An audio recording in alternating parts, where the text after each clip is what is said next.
Jesus. Amém. Quem está feliz nessa noite por estar na casa de Deus, diga um amém bem alto. Amém.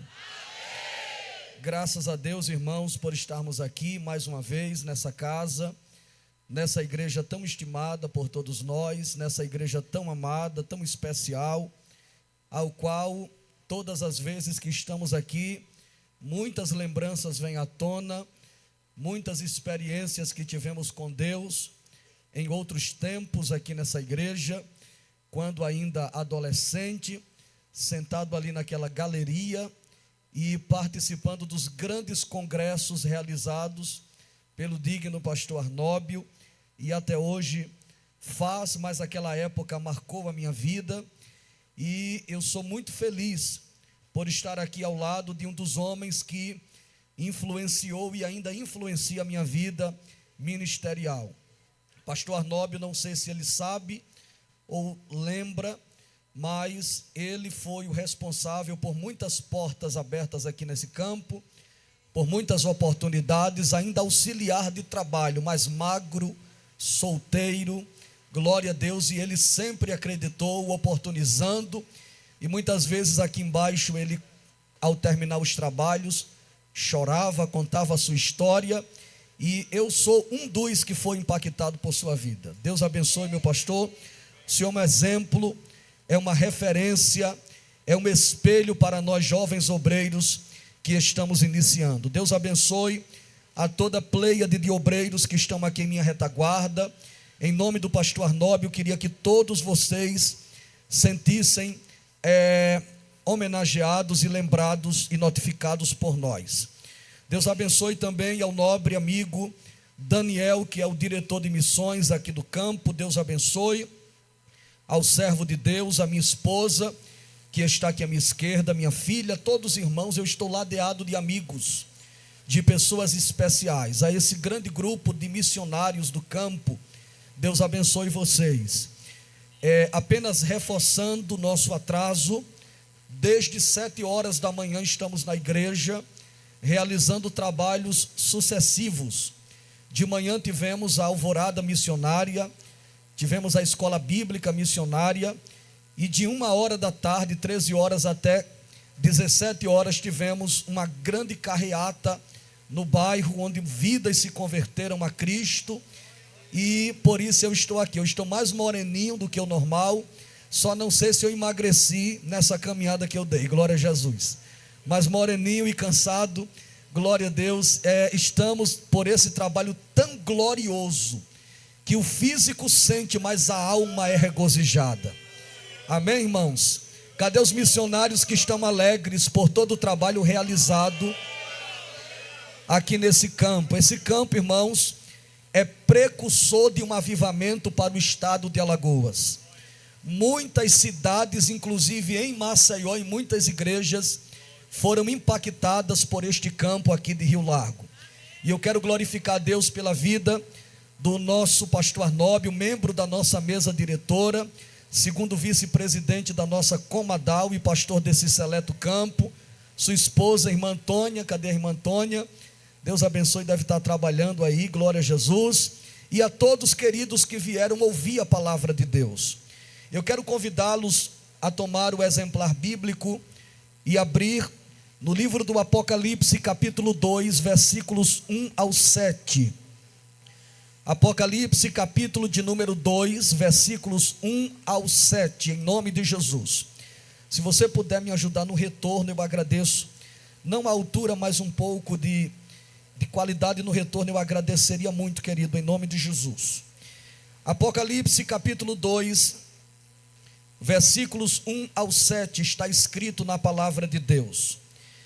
Escreve ao anjo da igreja que está em Éfeso: isto diz aquele que tem à sua destra 7 estrelas e anda no meio dos 7 castiçais de ouro.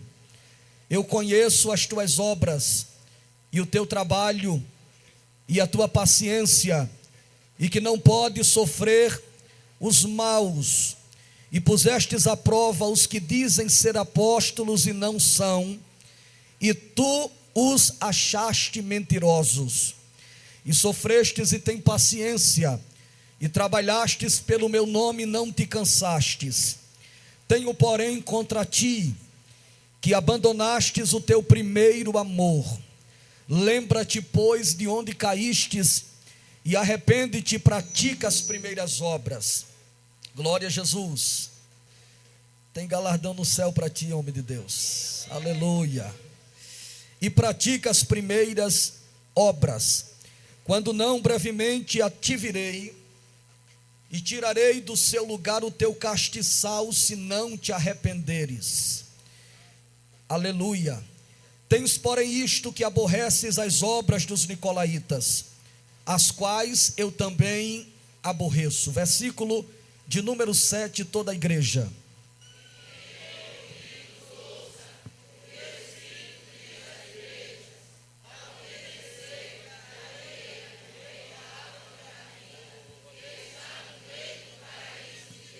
E todos dizem, amém.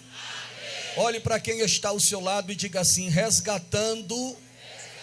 Diga mais forte: resgatando o primeiro amor. Olhe para o outro lado e diga: resgatando o primeiro amor. Sente glorificando e exaltando ao nosso Deus nessa noite. Aleluia. Meus amados e queridos irmãos, diferente do que muitos pregam, ensinam e admoestam, que o livro do Apocalipse é um livro de teoria da conspiração, que o livro do Apocalipse é um livro de caos, tragédia, medo, um livro que deve manifestar nos corações temor e tremor, não no sentido de zelo, não no sentido de ortodoxia, mas no sentido de ter medo mesmo, chamando o livro de Apocalipse como um livro de tragédias, um livro de caos. O livro do Apocalipse não é para ter medo, não é para ter ou manifestar caos ou tragédia no meio da igreja, muito pelo contrário. O livro do Apocalipse é a palavra de Deus, é mais que oportuno, é um livro inspirado pelo Espírito Santo. Apocalipse é o livro da Bíblia que manifesta, que revela e renova promessas oriundas dos lábios de Jesus para a igreja aqui na terra. No capítulo de número 1, versículo 3 está escrito: bem-aventurados aqueles que leem, bem-aventurados aqueles que ouvem, bem-aventurados aqueles que praticam as palavras desta profecia e acreditam nas coisas em que nelas estão escritas, porque o tempo está próximo. Apocalipse renova a esperança da maior promessa da vinda de Cristo, que é o arrebatamento da igreja. Apocalipse também é considerado o livro da bem-aventurança. Diga comigo: bem-aventurança. A palavra bem-aventurança no original grego é makarios, que significa uma esperança, uma renovação de uma felicidade espiritual. A palavra bem-aventurança significa alegria perfeita, alegria plena. Portanto, o livro do Apocalipse é o livro da bem-aventurança. Nós encontramos exatamente 7 vezes no livro a palavra bem-aventurança. Em primeiro lugar, eu já disse: bem-aventurados que leem, os que pregam, os que ensinam, bem-aventurados que ouvem, bem-aventurados que morreram em Cristo, bem-aventurado os que são lavados no sangue do Cordeiro, bem-aventurados os que são chamados às bodas, bem-aventurados aqueles que são de Cristo Jesus. Diga comigo assim: Apocalipse é o livro da promessa e o livro da bem-aventurança. O livro do Apocalipse, de acordo com o capítulo 1 e versículo 19, está dividido em 3 partes. Quantas partes? A primeira parte do Apocalipse é as coisas passadas. A segunda parte do Apocalipse são as coisas futuras. A terceira parte do Apocalipse são as coisas presentes. De acordo com o capítulo 1 e versículo 19, Jesus comissiona João na ilha de Patmos e diz: escreve o que você viu, passado, escreve o que há de acontecer, futuro, e escreve as coisas que você está vendo, presente. O passado do Apocalipse está exatamente no capítulo 1, na revelação que ele tem do Cristo ressurreto na ilha de Patmos. A revelação do futuro no Apocalipse está no capítulo 4 ao capítulo de número 22, onde todo desdobramento escatológico da Bíblia irá ser revelado a partir das revelações que João tem na ilha de Patmos. Mas o Apocalipse do presente está no capítulo 2 e o capítulo de número 3. Enquanto o capítulo 1 fala da revelação do Cristo ressurreto, enquanto o capítulo 4 ao 22 fala de todas as etapas escatológicas a partir do arrebatamento da igreja. A parte intermediária do Apocalipse, isto é, capítulo 2 e capítulo 3, fala de 7 cartas às 7 igrejas da Ásia Menor. A partir do capítulo 2, nós iremos encontrar o próprio Cristo, o próprio Filho de Deus, através do anjo das respectivas igrejas, escrevendo uma carta a cada uma delas. Inicia pela igreja de Éfeso, depois Esmirna, Pérgamo, Tiatira, Sardes, Filadélfia e Laodiceia. 7 igrejas da Ásia Menor. Vale lembrar que aqui não tem 7 igrejas de maneira aleatória. Isso não quer dizer que Jesus ele tem 7 igrejas. Jesus morreu por 7 congregações, não.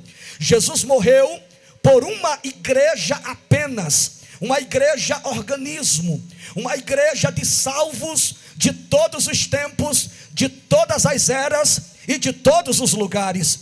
Mas perceba que em Apocalipse nós encontraremos com muita precisão e com muita frequência o número 7. O número 7 em Apocalipse é revelado através de 7 olhos, 7 chifres, 7 selos, 7 trombetas, 7 anjos, 7 castiçais, 7 selos, 7 igrejas. O número 7 representa algo completo, algo perfeito, algo integral. Portanto, quando Jesus escreve as 7 igrejas da Ásia, essas igrejas representam a perfeição da igreja de Cristo aqui na terra. A igreja morena, a igreja sem mácula, a igreja sem ruga, a igreja que foi comprada a preço de sangue, e eu estou desconfiado que você faz parte dela. A igreja de Cristo Jesus é apresentada a partir do capítulo 2. Alguns detalhes aqui são dignos de nota. Em primeiro lugar, essas 7 igrejas, existe aqui algo muito inusitado. Para uma igreja, Jesus só trouxe repreensão. Para 2 igrejas, Jesus traz repreensão e elogios. E para 2 igrejas, Jesus só traz elogios. E para 4 igrejas, Jesus traz elogios e repreensões. A igreja que foi repreendida é a igreja de Laodiceia. As igrejas que foram somente elogiadas, Esmirna e Filadélfia. E as igrejas que foram repreendidas e elogiadas, Éfeso, Pérgamo, Tiatira e Sardes. O segundo detalhe que eu encontro nessas igrejas é que existem 2 frases que Jesus usa de maneira uníssona, de maneira padrão para essas igrejas. A primeira frase que Jesus usa, que ele usa não para uma, mas para todas, é: eu conheço as tuas obras.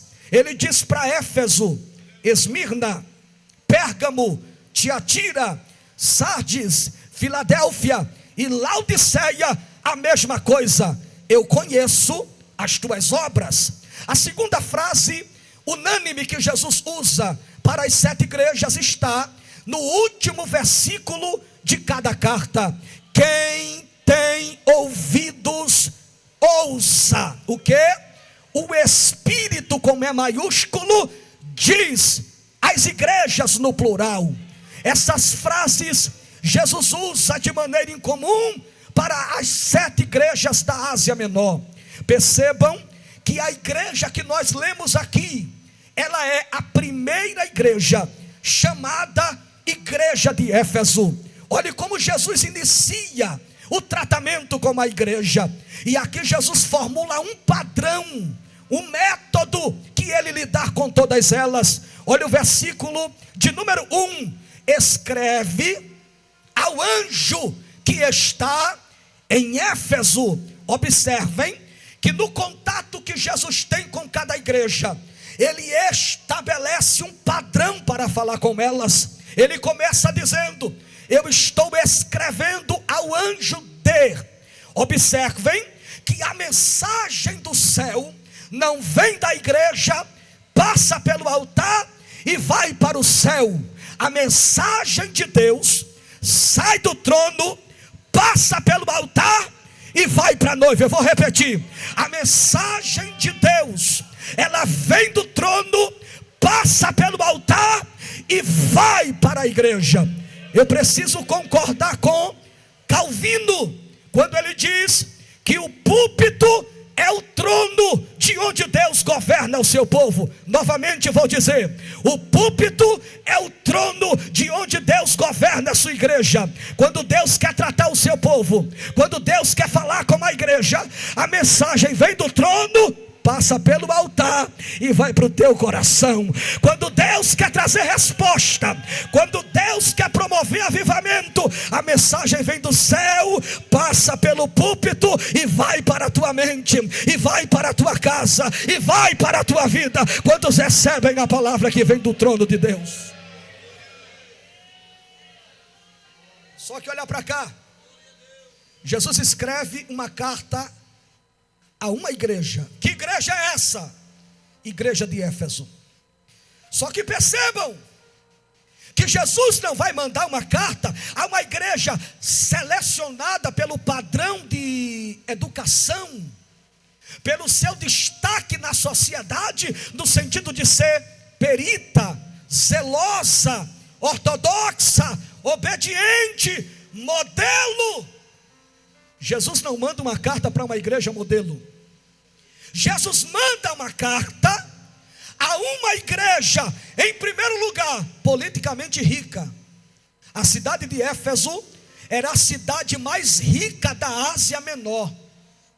A cidade de Éfeso era chamada de luz da Ásia. O imperador de Roma tinha uma casa em Éfeso. Sob Éfeso tinha estradas que levavam ao Império Romano. Então Jesus manda uma carta para uma cidade pomposa, para uma cidade influente, para uma cidade rica, para uma igreja de status. Em segundo lugar, Jesus manda uma carta para uma igreja próspera. O porto mais badalado da Ásia estava em Éfeso. Naquela época, o principal transporte do mundo era navio. Então uma cidade que tinha um porto era uma cidade rica, comercial, uma cidade poderosa. Portanto, além de ser uma cidade rica, era uma cidade materialmente próspera. O mundo passava por Éfeso. Em terceiro lugar, a cidade de Éfeso, que recebeu uma carta de Jesus, era uma cidade acentuadamente idólatra. Então Jesus manda uma carta para uma cidade politicamente rica, materialmente próspera e acentuadamente idólatra. Eu estou pregando para uma igreja ensinada, e vocês sabem que no primeiro século a adoração era politeísta. Os deuses daquela época eram os deuses gregos romanos, os deuses do panteão, do Olimpo, deuses como Zeus, Diana, Afrodite, Marte, Júpiter, Dionísio e tantos outros deuses. Na cidade de Éfeso, para que você entenda, Havia um templo que era considerado uma das 7 maravilhas do mundo antigo. Esse templo era de uma deusa chamada Diana, uma deusa que era esculpida em uma rocha de mármore, que tinha vários seios, e essa deusa representava a deusa do sexo, a deusa da sensualidade, a deusa das estratégias de guerra, a deusa da caça.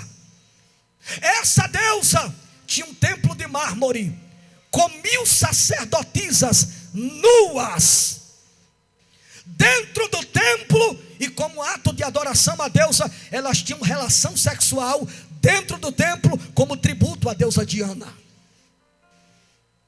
E Heráclito vai dizer que o que acontecia neste templo era pior do que os animais. Os animais tinham mais pudor do que as sacerdotisas de Diana. Jesus olha do céu e diz: eu tenho uma carta para uma igreja politicamente pomposa, próspera em todos os aspectos, idólatra. Se fosse eu escolhia outro lugar, eu escolhia outro destino. Mas para Jesus é diferente. Quanto pior, melhor. Para Jesus é assim: quando o homem diz não, ele diz eu quero. Quando o homem despreza, ele diz eu aceito. Para Jesus, ele é especialista em transformar lixo em luxo, em tirar do chão e assentar entre os príncipes, para mostrar que ele é Deus que faz. Quantos acreditam nisso? Levante a mão e adore a Jesus. Olhe para quem está ao seu lado e diga assim: o meu Jesus, ele é especialista em fazer reciclagem.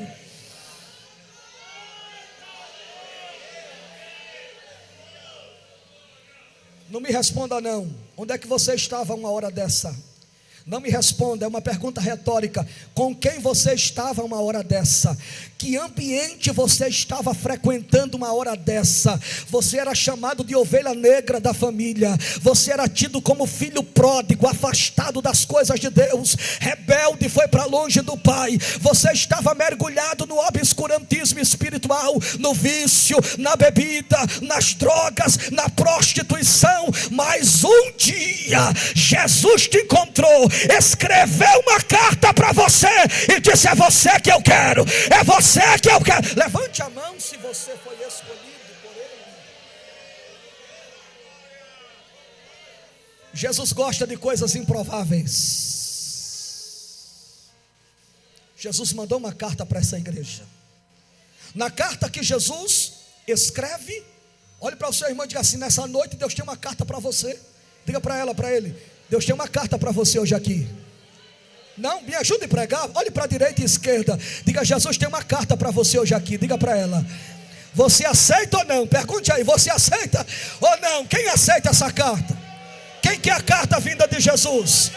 Quem quer a carta que Jesus escreve nessa noite por sua palavra? Quem quer a carta? Posso abrir a carta que ele mandou? O que é que tem na carta de Jesus para a igreja de Éfeso? O que é que tem na carta de Jesus à igreja em Rio Lago? Em primeiro lugar, nessa carta, Jesus elogia essa igreja. Porque Jesus é assim. Ele não só elogia e nem só repreende. Jesus trabalha com o meu termo. Porque Jesus só não elogia para ninguém ficar vaidoso de nariz empinado. Porque tem gente que tem dificuldade de receber elogio. É uma bênção até receber elogio. Já se sente grande demais, já se sente poderoso e poderosa demais. Às vezes o pastor elogia e a pessoa já se sente, já fica importante. Aí Jesus, ele é especialista em furar ego inflado. Jesus é especialista em fazer com que as pessoas aterrissem. Ele elogia e repreende. E por que não só repreende? Para não matar ninguém, irmão.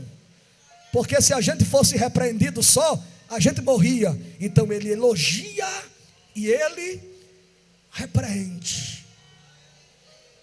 Quais são os elogios de Jesus para essa igreja? Em primeiro lugar, olha para cá, versículo de número 2: eu conheço Em outras traduções, eu sei as tuas obras. Eu fui pesquisar, e a palavra obras que Jesus usa de maneira unânime para as 7 igrejas, obras aqui não é trabalho, obras aqui não é serviço. Que tipo de obra é essa aqui? A palavra obra que Jesus introduz os elogios às igrejas é caráter, estampa, essência.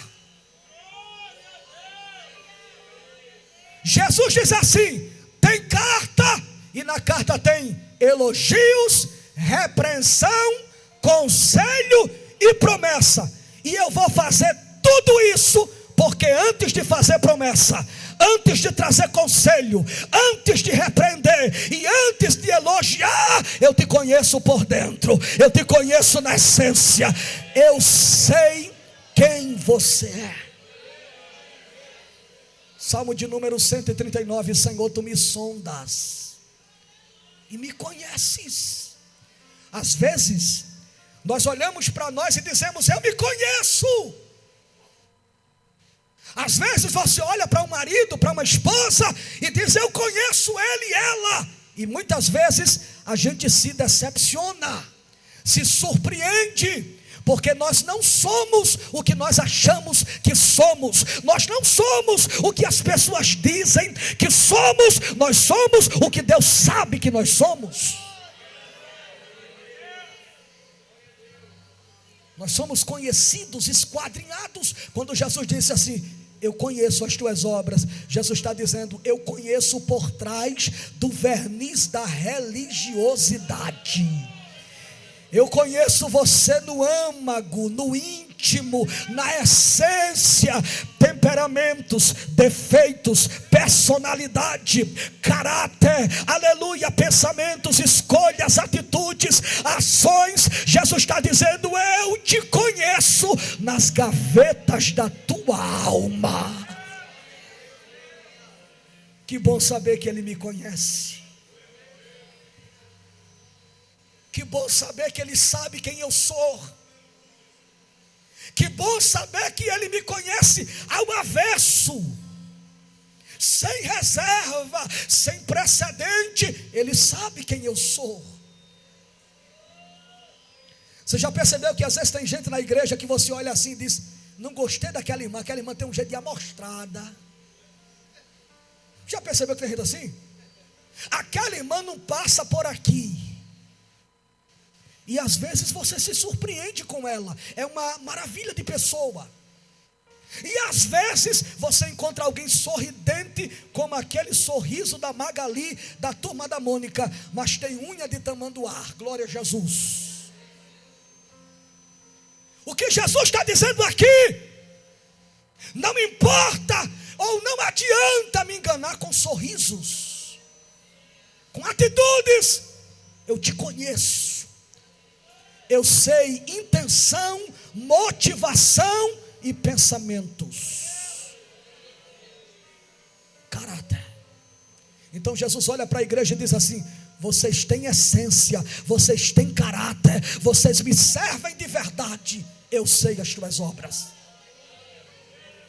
Mas em segundo lugar, Jesus diz, eu conheço o teu trabalho. A palavra trabalho vem do grego labor. O que é isso?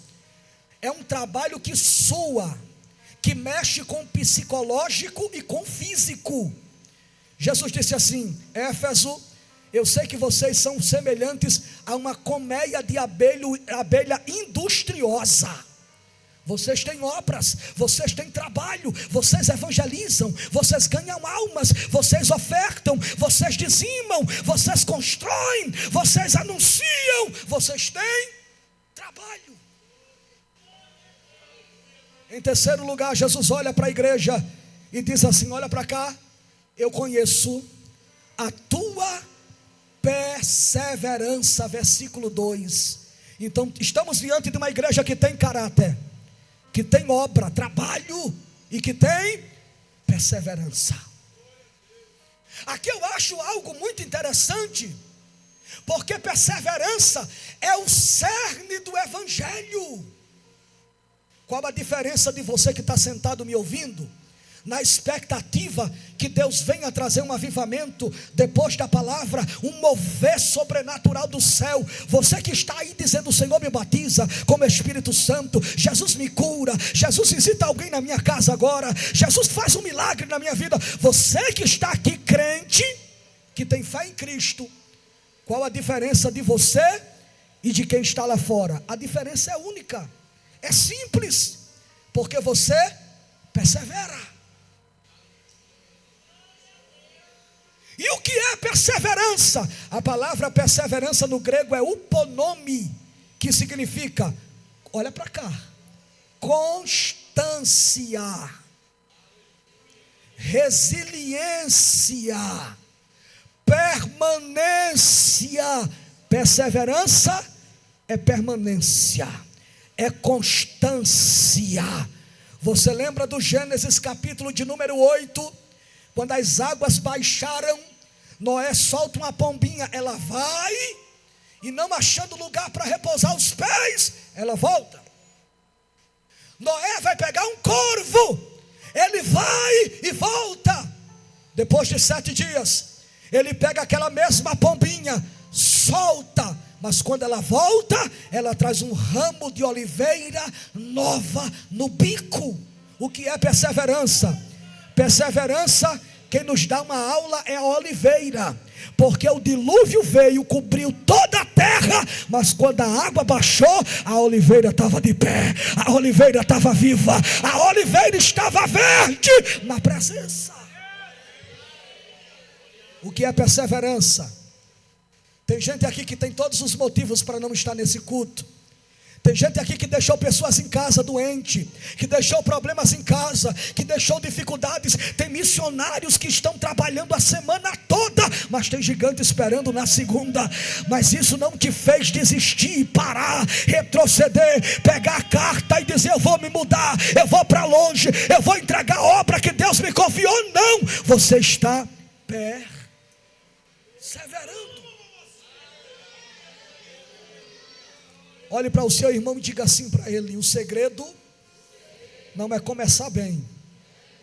Diga: o segredo é perseverar e chegar até o fim.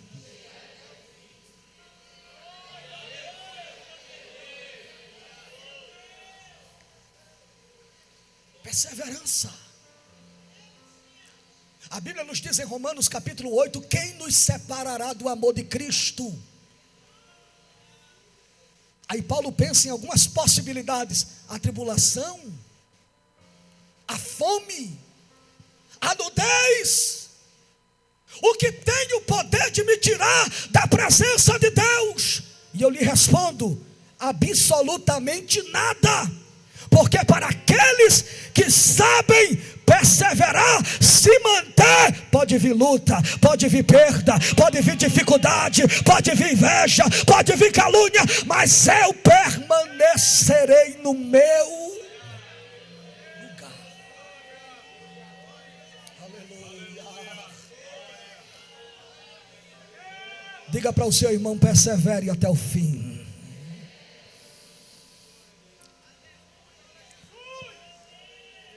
O último elogio que Jesus traz a essa igreja é versículo de número 6: vocês aborrecem as obras dos nicolaítas, e o qual eu também aborreço. O que Jesus está dizendo aqui? Vocês não aceitam heresias. Olha para cá. Vocês não aceitam falsos ensinamentos. E deixa eu te dizer uma coisa: por muito tempo a igreja Assembleia de Deus foi tida por muitos como a igreja neófita, como a igreja que não tem base, e isso é mentira de Satanás. Por muito tempo, alguns teólogos disseram que o nosso povo é um povo antiquado, descontextualizado, é um povo menino na fé. E eu quero dizer a vocês que o povo da Assembleia de Deus tem luz na cabeça e fogo no coração. Aleluia. O povo da Assembleia de Deus tem fervor na alma e tem luz na cabeça para repreender doutrinas, ideologias, sofismas, hereges que estão pregando ensinamentos errados. A igreja, a Assembleia de Deus tem luz na cabeça e fogo no coração. O que é que acontece? Os nicolaítas eram seguidores de um diácono prosélito de Antioquia, chamado Nicolau, que lá em Atos 6 foi levantado pelos apóstolos. E quando se achou gente, ele rompe com a igreja e levanta um movimento chamado Nicolaitas. Quem eram os Nicolaitas? A palavra Nico significa governadores, laitas significa leigos e povo. Então os Nicolaitas eram dominadores da cabeça do povo. O que é isso? Sabe aqueles ministérios, aqueles hereges que já foram de nós e que fica assediando dizendo: aquilo é mentira, não segue a doutrina, não obedece a palavra, isso é mentira do pastor Arnóbio, isso é conversa da igreja. Sabe aqueles hereges que querem mudar o método, que querem mudar a ortodoxia? A Bíblia diz que os crentes de Éfeso repudiavam, diziam assim: aqui vocês não entram, aqui vocês não têm vez, aqui vocês não têm espaço, aqui tem luz na cabeça e fogo no coração, não adianta pregar heresia aqui. Os crentes repudiavam. Só que olha para cá, o doce elogio encerra, e Jesus tem uma repreensão para essa igreja. Uma igreja de caráter, uma igreja de obras, uma igreja que persevera, uma igreja que preserva a sã doutrina. O que tem contra essa igreja? Parece uma igreja perfeita, mas não era. Porque enquanto estivermos nesse corpo, sempre tem algo que a gente tem que crucificar todos os dias. Eu me lembro de Martinho Lutero, quando ele se converte e ele se batiza nas águas verdadeiramente por imersão, em nome do Pai, do Filho e do Espírito.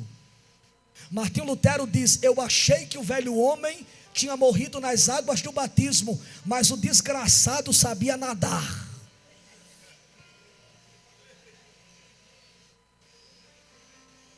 De vez em quando o velho homem aparece, é verdade ou não é? E ele tem que ser crucificado, ele tem que ser sufocado. Apesar de ser trabalhador, apesar de ser perseverante, apesar de ter caráter, apesar de ser ortodoxo, de amar a palavra, tem algo que precisa subir a cruz e precisa consertar. Qual é a repreensão de Jesus para essa igreja? Versículo 4, e aqui eu encerro. Tenho, porém, contra ti. Jesus escreve a 7 igrejas, mas quando ele repreende, ele é incisivo e direto. Não é contra Esmirna, não é contra Pérgamo, é contra... Sabe aquele crente que quando a doutrina está acontecendo na igreja, aí para disfarçar, a doutrina está doendo nele, aí para disfarçar ele diz: fala mais, Jesus. Aqui não tem não, né?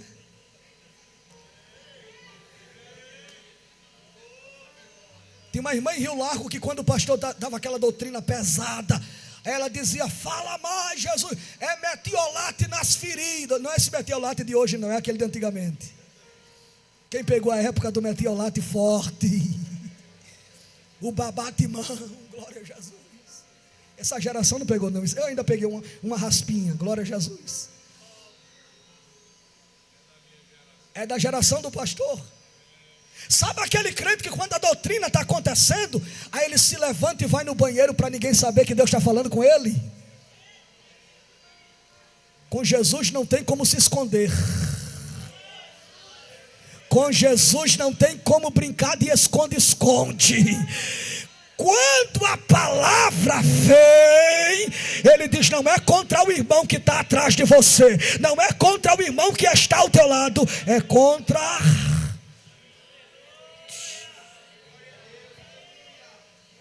Tenho contra ti. O que, Senhor? Vocês abandonaram o segundo amor. É assim? Vocês abandonaram o terceiro amor. Vocês abandonaram o quê? Eu não ouvi. Vocês abandonaram o quê? Aqui tem duas revelações. A primeira revelação é que a igreja não perdeu o amor. A igreja estava abandonando o primeiro amor. A igreja tinha amor, mas não era o primeiro. Segunda revelação que tem aqui: a igreja não perde. A igreja abandona. A palavra deixastes, abandonastes, no grego é epieme, que significa a mesma coisa de divórcio. Sabe o divórcio dos casais? Que quando eles dizem não dá mais, aí se divorciam, rompem o relacionamento. A palavra divórcio é originária da palavra deixastes, abandonastes, que no grego é epieme, a mesma palavra que Jesus usa com a igreja. Então olha para cá, a segunda revelação é que a igreja não perde, a igreja abandona. Qual a diferença de perder e de abandonar? Eu perco por eu ser negligente, eu perco por eu não ter vigilância. Lembra lá da mulher, da parábola do capítulo 15 de Lucas? A mulher que perdeu a dracma e ela foi procurar, ela perdeu, ela vacilou, ela esqueceu. Perder é quando a gente não vigia, abandonar é quando a gente quer. Eu vou repetir que tem gente que não entendeu. Perder é involuntário, abandonar é quando a gente quer. Vou deixar para lá e não quero mais conversa. Então a igreja não perde. A igreja, por livre e espontânea vontade, escolhe abandonar. E o que é perder o primeiro amor? A Bíblia fala de várias expressões para amor. Por exemplo, filhos, estorge, eros. Mas o amor que está aqui no texto é o amor ágape ou agapou, que significa amor sacrificial. Eu estava atendendo uma irmã no gabinete, que estava casada há 43 anos de idade, com o mesmo homem. E ela disse: pastor, esse homem batia em mim, esse homem me oprimia, esse homem me traía, e eu sabia de tudo. Só que o tempo passou, pastor, e ele agora está fazendo hemodiálise, ele agora está diabético, ele agora está cegando, e ninguém da família quer cuidar dele.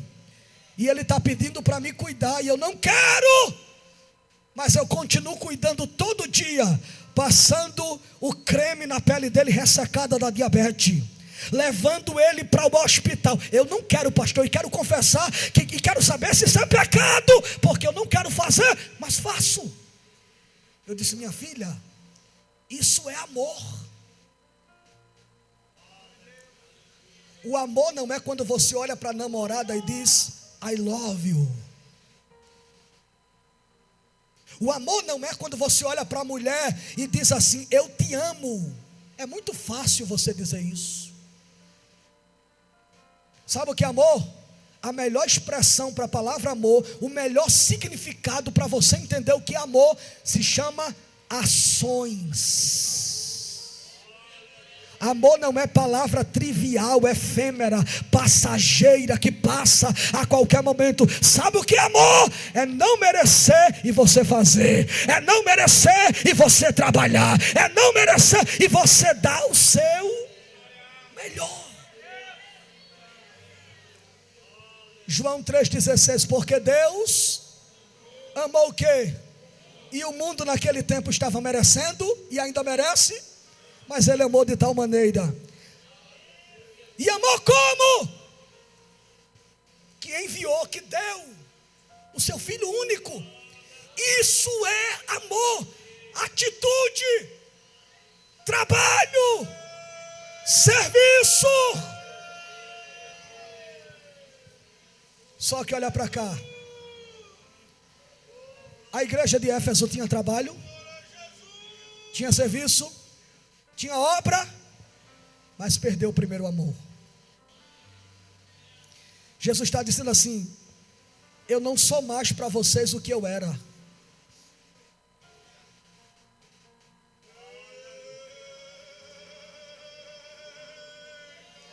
Eu não tenho mais a importância que eu tinha. Jesus era lembrado, mas não era mais a prioridade da igreja. Porque é possível, irmã Antônia, nós ligarmos a vida no piloto automático e realizarmos certos trabalhos sem amar. Realizarmos por realizarmos, fazermos por fazermos. Mas Jesus está dizendo, olha para cá. Na verdade Jesus está olhando para a igreja e está dizendo assim: qual é a motivação que te fez fazer esse trabalho? Qual é a motivação que te fez estar aqui nesse culto? O que te trouxe aqui? Você veio aqui porque é apenas uma festividade? Você veio aqui porque você estava cantando no grande grupo de diretores? Você veio aqui porque estava na escala de trabalho? Ou você veio aqui para estar na presença do Altíssimo? Ou você veio aqui para estar diante do Espírito de Deus e adorar na beleza da sua santidade? Jesus está dizendo: eu quero que vocês voltem a me amar como antes. Sabe o que é o primeiro amor? O primeiro amor é representado como novo convertido, que não perde escola bíblica, que não perde culto de doutrina, que não perde domingo, que não perde consagração, que não perde círculo de oração, que não deixa de dar oferta, que não para de dizimar. Um novo convertido que não tem medo de demônio, que não tem medo de doença, que não tem problemas para ele, que não tem dificuldade. Ele está em todos os lugares, simplesmente por saber que Jesus está ali. Sabe o que é o primeiro amor? Quem é casado, levante a mão. Você lembra quando você namorava com a sua esposa? Todo dia era uma rosa, um chocolate, era um bombom. Quando não tinha dinheiro para ir na orla de Maceió, lá no Parmegiano, levava no pastel da esquina e era uma felicidade só. Você olhava para ela e dizia: já achei uma flor gloriosa. Mas o tempo passou e talvez o chocolate acabou, a rosa acabou, e o hino foi trocado de rosa para Rude Cruz. Para muitos que estão me ouvindo, você está casado? Está. Você provê as coisas? Provê. Você cuida de casa? Cuida. Mas Jesus está dizendo: o primeiro amor é igual àquele dia que você conheceu a sua namorada, que não contava os dias e as horas para estar perto dela, para estar perto dele. Isso é o primeiro amor. A igreja perdeu a essência, a simplicidade, o brilho nos olhos. Perderam. Jesus disse: não é o fim. O primeiro passo para recuperar o primeiro amor está no versículo de número 5. Lembra-te, pois, de onde caístes. Por que Jesus manda lembrar de onde a igreja caiu? Porque toda queda tem um ponto de partida. Por que Jesus manda lembrar da queda? Porque, em primeiro lugar, a queda traz vergonha. Sim ou não? Quem já caiu do centro de Maceió, no centro de Rio Largo, e disse: epa, eu caí. Você caiu e olhou para todo lado, tem gente vendo. Aí você se bate, levanta. Jesus disse: lembra onde você caiu. Para quê? Para não cometer o mesmo erro, para não cometer a mesma falha, porque toda queda tem vergonha. Lembra de onde caístes. Para quê, Jesus? Para lembrar que você não é super-homem e nem Mulher Maravilha. Para lembrar que você é pó, que você é feito de carne e osso, e que você não é melhor do que ninguém, que você é dependente do amor, da proteção, da misericórdia, da graça. Lembra-te, pois. Arrepende-te. E se não te arrependeres, versículo de número 5, eu tirarei de vocês o meu castiçal. Se a igreja não lembrasse, se a igreja não se arrependesse, se a igreja não praticasse as primeiras obras, Jesus simplesmente ia tirar deles o quê? O castiçal, de acordo com Apocalipse 1:20, é símbolo do Espírito Santo na igreja. É a igreja sendo alimentada pelo Espírito. Porque a igreja é tida como um castiçal. Primeiro, o castiçal é feito de ouro batido, de ouro puro. Segundo, o castiçal tem 3 hastes central de um lado, três hastes do outro, e uma haste central no meio. Terceiro, o candelabro é alimentado por azeite. Ele não dá brilho sozinho, ele precisa de azeite. E quem é o azeite da igreja? O Espírito Santo. Quando Jesus diz assim, olha para cá, aqui eu encerro. Se vocês não voltarem ao primeiro amor, eu vou arrancar o castiçal. Sabe o que é isso? Lembra lá do Sansão? Quando depois de brincar com Dalila, ele disse: como fui da primeira vez, serei agora. Quando ele tenta romper as cordas, quando ela corta o cabelo dele, a Bíblia diz assim: e o Espírito Santo se ausentou e ele não sabia. Sabe o que é ser tirado do castiçal? É quando Deus se ausenta, tira a sua mão de sobre nós e nos deixa ao bel prazer da nossa carne, e nos deixa sem a bênção dele. A glória é tirada, a presença é arrancada, a proteção é tirada, a legitimidade é arrancada. Jesus disse: se não houver arrependimento, a glória vai embora. Olha para cá, deixa eu dizer algo muito sério. Você já percebeu que tem gente que o castiçal foi tirado há muito tempo?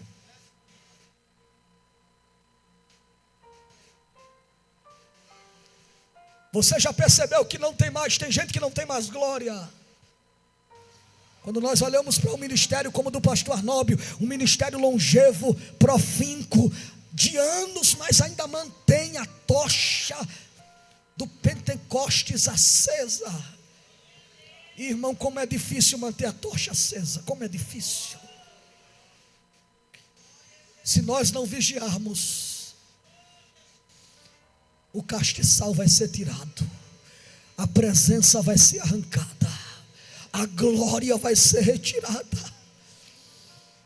Jesus disse: se não te arrependeres. Mas Jesus deixa uma promessa para essa igreja. Quem quer ouvir a promessa, diga amém. Com a permissão do pastor, se coloque de pé.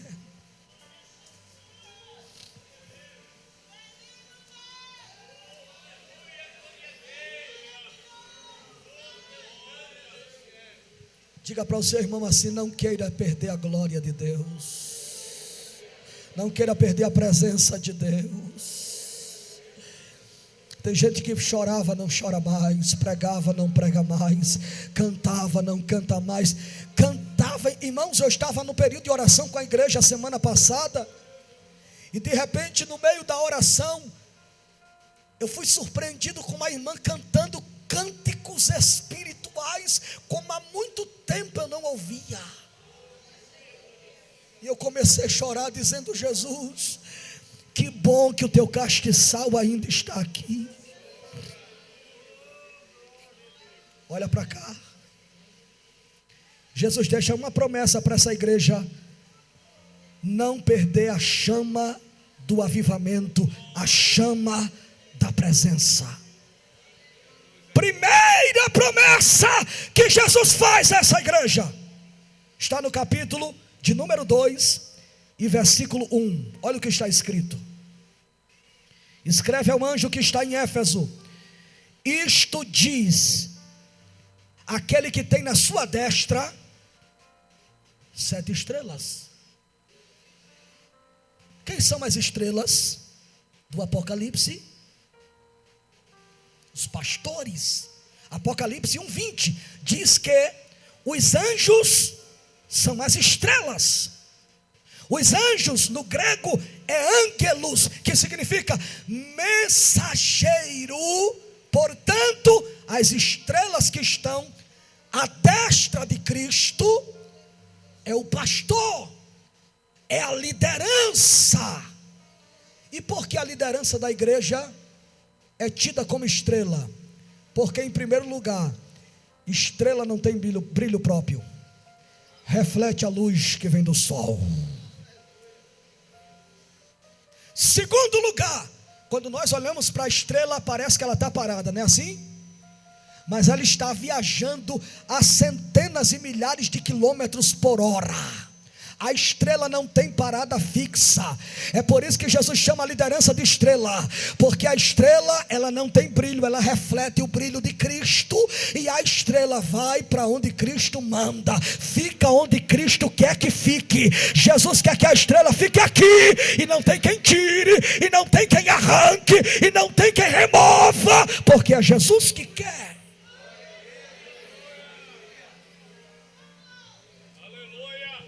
Só que olha para cá, ele diz assim: eu conservo na minha destra as 7 estrelas. Somente a liderança, levante a mão por favor. Coordenadores, obreiros, diretores, levante a mão por favor. O Senhor me trouxe aqui nessa noite para dizer para toda a liderança dessa igreja, capitaneada pelo servo de Deus que está em minha retaguarda, que ele está conservando em sua destra. O Senhor está dizendo que para líderes aqui dessa igreja, ele está conservando a saúde física. O Senhor está dizendo para líderes aqui nessa igreja que está conservando a saúde psicológica. O Senhor está dizendo para líderes aqui da igreja que está conservando a sua família, que é motivo de preocupação. Levante a mão e feche os olhos. E recebe de Deus o cuidado, e recebe a liderança da igreja aqui. Eu estou profetizando de olhos abertos. Você que é líder, você que trabalha, você que tem um cargo, você que tem uma obra dada por Deus, o Senhor está conservando a tua força, o teu espírito, a tua alma, a tua família nessa noite. Receba a força de Deus agora. Receba a força de Deus agora. Deus visita os teus órgãos, Deus visita a tua mente, Deus visita o teu coração, Deus visita, aleluia, a tua circulação, Deus visita as tuas finanças. Ele conserva. Ele conserva. Deus está levantando líderes fortes, pastor Arnóbio, aqui nessa noite. Deus está levantando Arão e Ur para continuar a obra nessa cidade. Deus está conservando pessoas que estavam doentes, fracas, sem forças. E Ele está dizendo: você não está na mão de qualquer um, você está na minha destra, sendo conservado, sendo conservado, sendo conservado.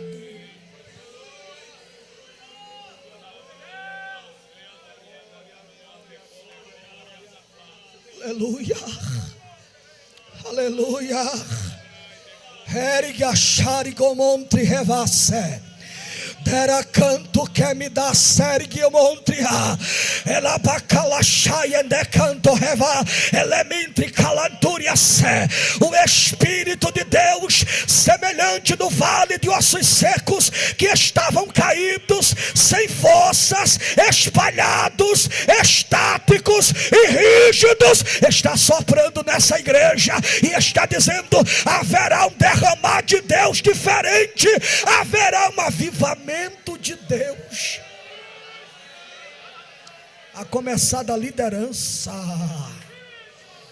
Ela calaçai.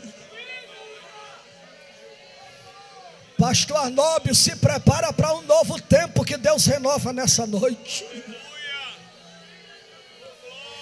Igreja de Rio Largo, se prepara para um novo tempo que Deus está reservando aqui neste campo. Este campo permanecerá, levantando a tocha do Evangelho e conservados por Deus.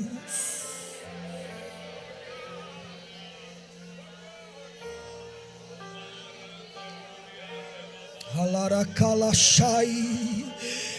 Ela baracanto que me dá-se-á. O Senhor está renovando ministérios aqui. O Senhor está renovando ministérios que estavam cansados, decepcionados, que estavam meio hostis à obra de Deus. Deus está dizendo: aqui não é o teu lugar de descanso. Levanta a tua cabeça, pega o cajado que Deus te deu e marcha. E marcha, e marcha, e marcha, e marcha, conservados.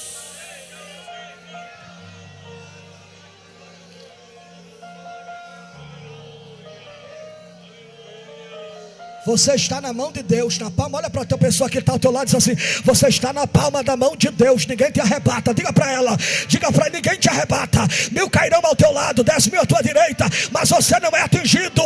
Toda ferramenta preparada contra ti não prosperará, porque você está na palma.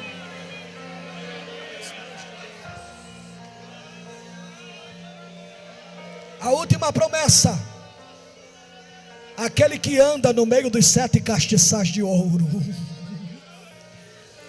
Quem é que anda no meio dos castiçais? É Jesus. É Jesus andando e dizendo: o fogo não vai apagar, o fogo não vai apagar. Eu conservo e eu ando como investigador da minha igreja, entre os castiçais, dizendo: o pavio que fumega não vai apagar, não vai apagar. O fogo arderá continuamente sob o altar e não se apaga.